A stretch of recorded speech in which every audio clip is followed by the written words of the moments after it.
Hello everyone, आपका अपने परिवार इंग्लिश विद अमित में हार्दिक स्वागत एवं अभिनंदन करते हैं। आज हम लोग सीखने वाले हैं एक स्टोरी की सहायता से इंग्लिश रीडिंग और उसके साथ साथ ट्रांसलेशन। तो आइए शुरू करते हैं वीडियो को। The the ant. मेरे प्यारे बच्चों, आप देख सकते हो दी यहाँ क्यों पढ़ा जा रहा है, क्योंकि आंट में पहला अक्षर वावल है। पहले अक्षर की बात करें तो वावल की बात करें मेरे प्यारे विद्यार्थियों, तो आप कह सकते हैं ए ई आई ओ यू। अगर इन 5 अक्षरों से किसी भी शब्द की शुरुआत हो तो वहाँ पर टी एच ई को दी पढ़ते हैं।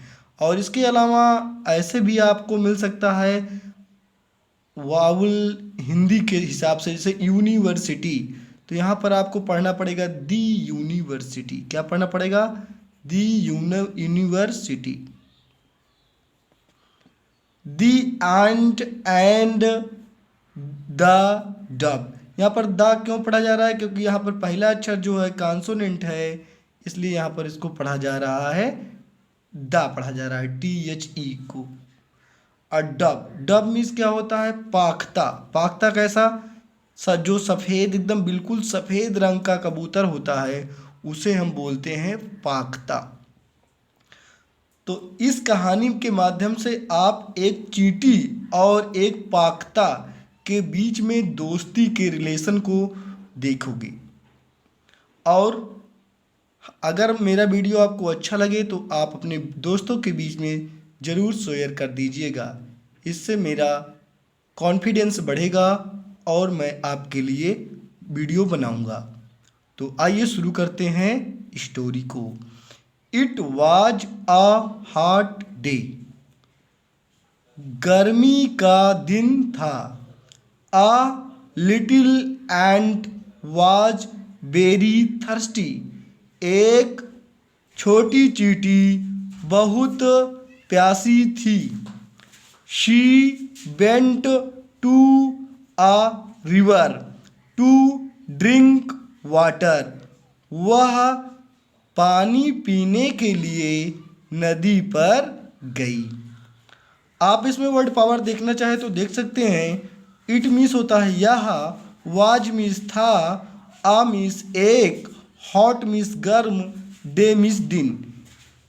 इस तरह के सेंटेंसेस में आपको मौसम, दिन या किसी ऐसे चीज़ की बात किया जाए जहाँ पर सब्जेक्ट ना हो, वहाँ पर इंट्रोडक्टरी इट का प्रयोग करते हैं। जैसे बात करें, रविवार था, इट वाज संडे। रविवार है, इट इज संडे। तो it was a hot day, इसका मतलब ये हुआ कि गर्मी का दिन था। आ मीन्स एक, लिटिल मीन्स छोटी, एंट मीन्स चूटी, वाज मीन्स थी, वेरी मीन्स बहुत, थर्स्टी मीन्स होगा प्यासी। एक छोटी चींटी बहुत प्यासी थी। अगर इसकी बात करें सेंटेंस स्ट्रक्चर की, तो ये है, इस तरह के सेंटेंसेस में कोई काम होता नहीं है, बल्कि किसी भी चीज़ के बारे में बताते हैं। जैसे वह राजा था, ही वाज किंग। तुम बहादुर थे, यू वर ब्रेव। हम चालाक थे, be very kind, be very clever, sorry. She went to a river. वह वेंट, गो का सेकेंड फॉर्म है वेंट, जो कि पास्ट इंडेफिनिट टेंस है। सब्जेक्ट के तुरंत बाद वर्ब की सेकेंड फॉर्म आया है went. She went to a river to drink water. वह नदी पर पानी पीने के लिए गई। जस्ट देन, उसी समय, शी लॉस्ट हर बैलेंस। उसी समय उसने अपना संतुलन खो दिया। बैलेंस मतलब होगा संतुलन। And fail into the water, और नदी में गिर गई।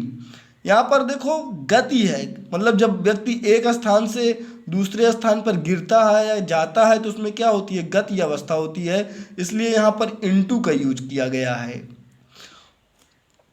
शी क्राइड, वह चिल्लाई, हेल्प हेल्प, बचाओ बचाओ। A dog was sitting in a tree, एक पाख्ता पेड़ पर बैठा था। He heard the ant's cry, उसने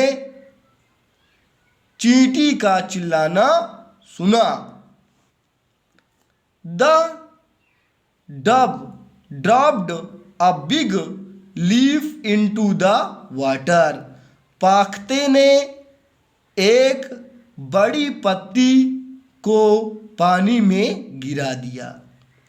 the ant climbed on to the leaf, चींटी पत्ती पर चढ़ गई।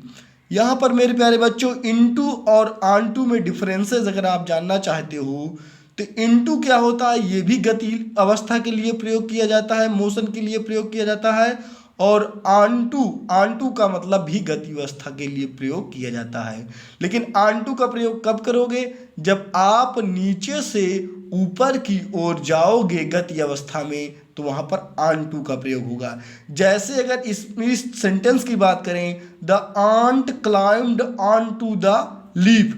अब देखो ये पानी में चींटी बहकर जा रही थी, तो जब पाख्ते ने पत्ता गिराया तो चींटी कहाँ थी, पानी में बह रही थी, तो नीचे थी, तो उसके ऊपर चढ़ी कहाँ पर, पत्ते पर। इसलिए यहाँ पर क्या प्रयोग कर रहे हैं, ऑनटू का प्रयोग कर रहे हैं, जो कि एक प्रीपोजिशन है। समझ में आया होगा आपको मेरे प्यारे विद्यार्थियों। The leaf floated to the river bank, पत्ती नदी के किनारे तक बह गई। इन दिस वे, इस तरह से। द एंट वाज सेव्ड, इस तरह से चींटी की बचाई गई। आफ्टर सम टाइम, कुछ समय बाद। दी यहां पर भी पढ़ेंगे क्योंकि वावेल है पहला अक्षर। दी आंट सा अ हंटर, चींटी ने एक शिकारी को देखा। पास्ट इंडेफिनिट सेंटेंस है। He had pointed his arrow at the dog,